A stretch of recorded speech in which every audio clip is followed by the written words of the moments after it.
Satreskrim Polres Metro Jakarta Barat, Jakbar, berhasil meringkus pelaku pembunuhan ibu dan anak yang jasadnya dimasukkan ke dalam toren air. Polisi pun ungkap modus sang pembunuh.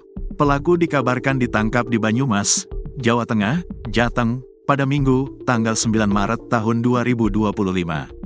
Kasat Reskrim Polres Metro Jakarta Barat, AKBP Arfan Sipayung menyebutkan bahwa saat diamankan, pelaku membawa senjata senapan angin namun tidak melakukan perlawanan.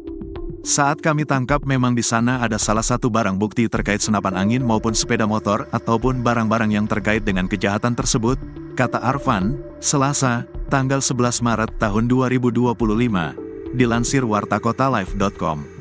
Meski demikian, Arfan belum bisa membeberkan bakal digunakan untuk apa senjata senapan angin tersebut oleh pelaku. Polisi juga belum dapat mengungkapkan motif pembunuhan ibu dan anak di Sama karena pelaku masih dalam pemeriksaan. Nanti saat rilis juga nanti kami akan perlihatkan apa jenis barang yang digunakan oleh tersangka tersebut, ucap Arfan.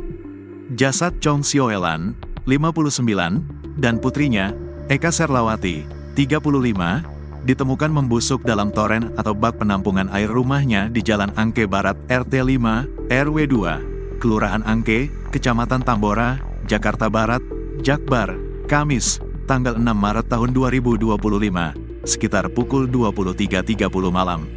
Rupanya, ibu dan anak itu dihabisi pelaku menggunakan benda tumpul pada Sabtu, tanggal 1 Maret tahun 2025. Yang pasti untuk modus dan sebagainya itu terkait untuk cara dia menghabisi ibu dan anak menggunakan benda tumpul, ungkap Arfan.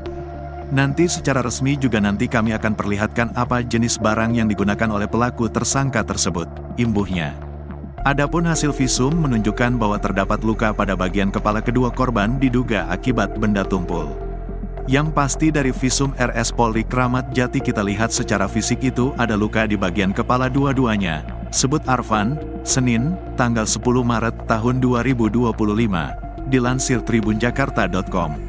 Kita belum bisa ambil final juga ya, karena visumnya kan dari dokter, tapi dari sisi fisiknya yang kita lihat luka di kepala gitu, lanjutnya.